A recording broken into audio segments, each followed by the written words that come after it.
O pensamento geopolítico naqueles tempos estava encantado com o conceito de ilha mundial do geógrafo britânico Halford Mackinder, que considerava a Europa, a Ásia e a África como uma única massa terrestre cercada por água, o eixo da história, cujo coração do mundo era a Eurásia, de 1984.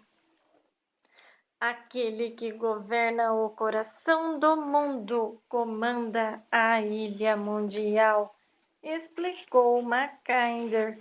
E aquele que governa a ilha mundial comanda o mundo. Uma declaração válida para Hitler e para outros teóricos da Realpolitik.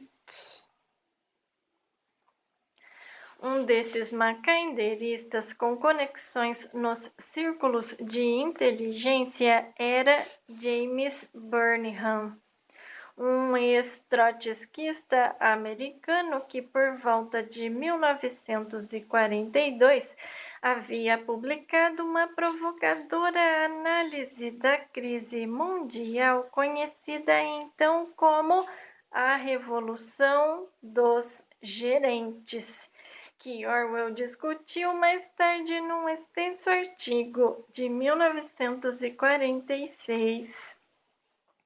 Burnham, na época, quando a Inglaterra ainda cambaleava sob o ataque nazista e tropas alemãs estavam nos arredores de Moscou, argumentou que, com a conquista iminente da Rússia e do coração da Terra mundial, o futuro iria pertencer a Hitler.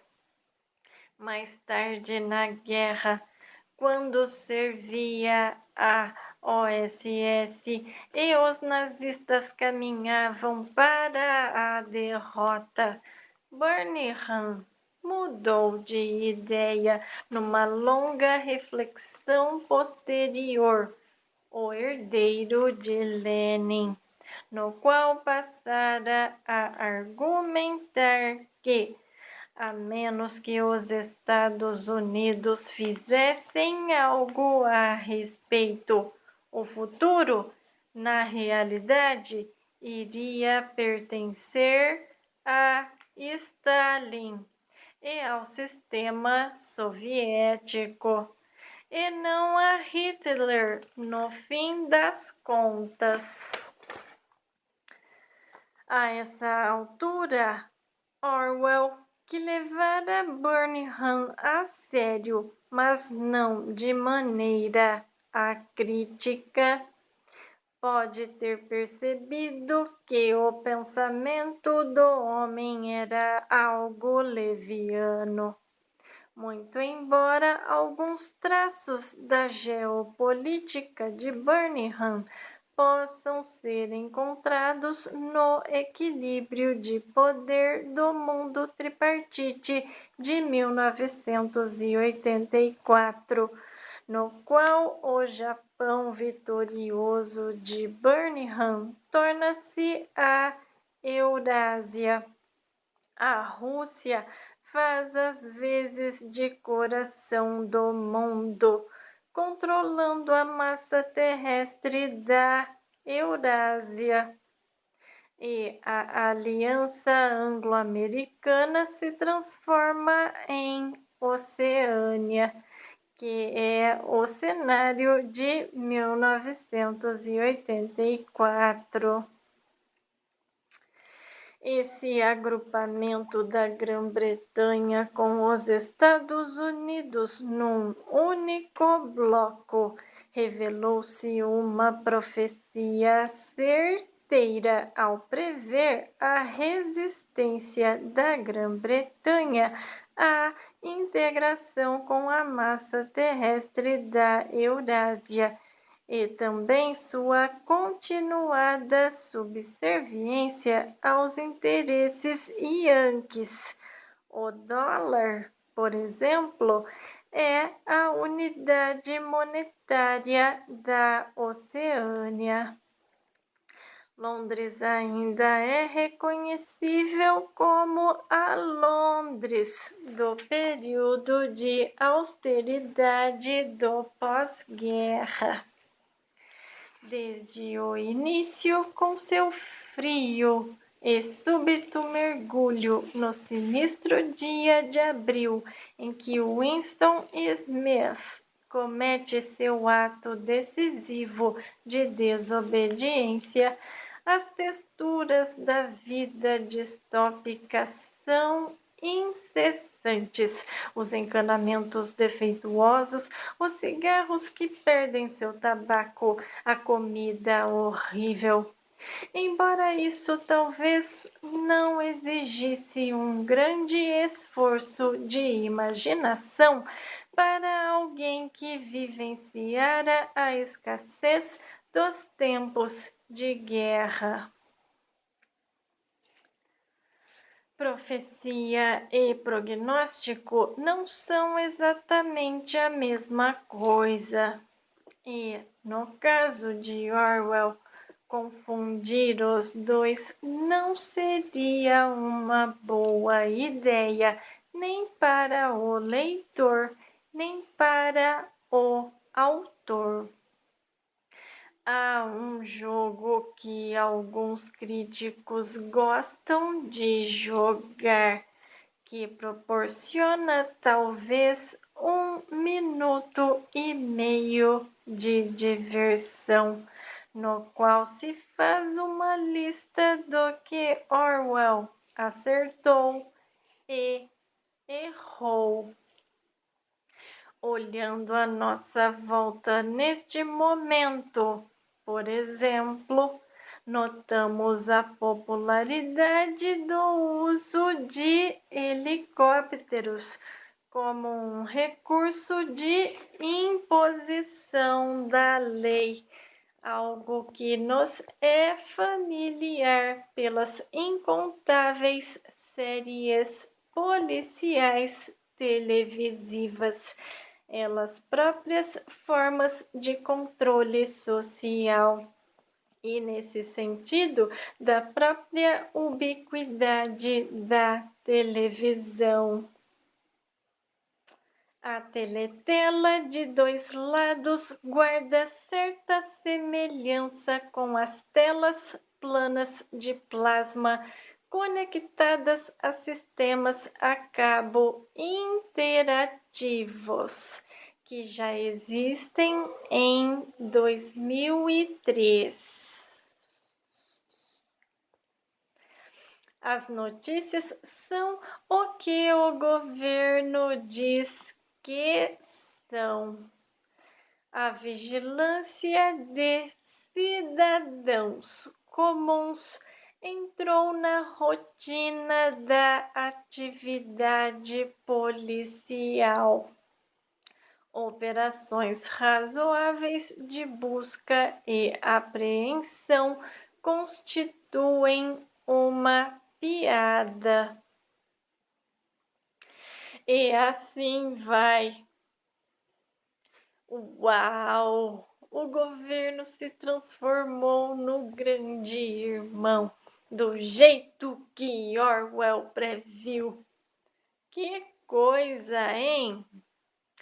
Orwelliano, cara. Bem, sim e não. Previsões específicas são apenas detalhes, afinal. O que talvez seja mais importante, necessário de fato a um profeta em atividade, é estar apto a enxergar mais fundo a alma humana do que a maioria de nós. Em 1984, Orwell compreendeu que, apesar da derrota do eixo, a vontade de fascismo não havia desaparecido, que, longe de ter conhecido seu fim, ela talvez ainda não tivesse nem alcançado seu ápice. A corrupção do espírito e a irresistível dependência humana do poder já estavam havia muito estabelecidas. Todos os aspectos bem conhecidos do Terceiro Reich e da URSS de Stalin, e até mesmo do Partido Trabalhista Britânico, como os primeiros esboços de um terrível futuro. O que poderia impedir que o mesmo acontecesse à Grã-Bretanha e aos Estados Unidos? Superioridade moral? Boas intenções? Estilo de vida limpo? O que progrediu de forma insidiosa e estável desde então, tornando os argumentos humanistas quase irrelevantes. Foi, é claro, a tecnologia. Não devemos nos distrair muito com a qualidade tosca dos meios de vigilância em voga na era de Winston Smith.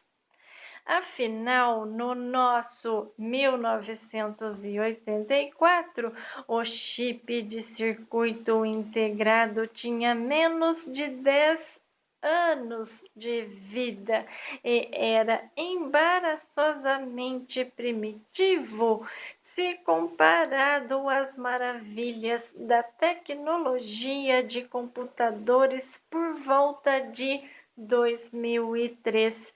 Em especial a internet, uma criação que promete controle social numa escala com que aqueles singulares tiranos do século XX, com seus bigodes engraçados, nem sonhavam. Por outro lado, Orwell não previu progressos exóticos como as guerras religiosas com as quais estamos tão familiarizados, envolvendo diversos tipos de fundamentalismo. O fanatismo religioso está estranhamente ausente da Oceânia, exceto na forma de devoção ao partido. O regime do Grande Irmão exibe todos os elementos do fascismo: o ditador carismático, o controle total do comportamento, a absoluta subordinação do individual ao coletivo, exceto a hostilidade racial e o antissemitismo em particular, um traço tão proeminente do fascismo que Orwell conheceu. Isso há de deixar perplexo o leitor moderno. O único personagem judeu no romance é Emanuel Goldstein, e talvez apenas porque o original Leon Trotsky fosse judeu também. Ele é uma presença que permanece fora da ação, cuja função real em 1984 é fornecer uma voz expositiva como o autor de Teoria e Prática do Coletivismo Oligárquico. Muito se comentou recentemente sobre a própria atitude de Orwell em relação aos judeus, com alguns críticos chegando a ponto de chamá-lo de antissemita. Se examinarmos sua escrita da época à procura de referências abertas ao assunto, encontramos relativamente pouco. As questões judaicas não parecem ter chamado muito sua atenção. Fato é que o material publicado parece indicar uma espécie de entorpecimento diante da enormidade do que aconteceu nos campos de concentração ou uma incapacidade em algum nível de se compreender seu significado mais amplo. Sente-se uma reserva, como se com tantos outros assuntos importantes com que se preocupar, Orwell preferisse que o mundo não tivesse que arcar com a inconveniência adicional de ter que pensar muito sobre o Holocausto. O romance pode até mesmo ter sido seu modo de redefinir um mundo no qual o Holocausto não tivesse existido. O mais próximo que 1984 chega de um momento antissemita é a prática ritual dos 2 minutos de ódio, apresentada no início do romance, quase como um mecanismo da trama para apresentar Julia e O'Brien, os 2 outros personagens principais. Mas a exibição de anti-goldsteinismo descrita com imediatez tóxica nunca é generalizada como algo de caráter racial. A estratégia de se colocar raça contra raça não parece estar presente na caixa de ferramentas do partido. Tampouco existe qualquer tipo de discriminação racial, confirma Emmanuel Goldstein no livro. Judeus, negros, sul-americanos de pura origem índia são encontrados nos mais altos escalões do partido. Ao que tudo indica, Orwell considerava o antissemitismo uma variação da grande doença moderna que é o nacionalismo. E o antissemitismo britânico, em particular, como outra forma de estupidez britânica. Ele pode ter acreditado que, na época da coalescência tripartite do mundo que imaginou para 1984, os nacionalismos europeus aos quais estava acostumado não existiam mais, talvez porque as nações e, por consequência, as nacionalidades teriam sido abolidas e absorvidas em identidades mais coletivas. Em meio ao pessimismo geral do romance, isso pode parecer a nós, sabendo o que sabemos hoje, uma análise injustificadamente jovial. Os ódios que Orwell nunca considerou muito mais que ridículos determinaram muito da história desde 1945 para serem tão facilmente rejeitados.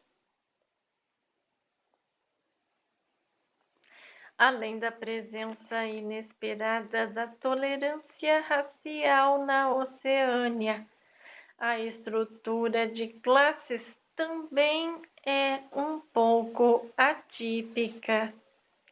Oceânia deveria ser uma sociedade sem classes, mas não é. Ela se divide em núcleo do partido, partido externo e proletas. Mas como a história é contada do ponto de vista de Winston Smith, que pertence ao partido externo, os proletas são amplamente ignorados, assim como o são pelo próprio regime.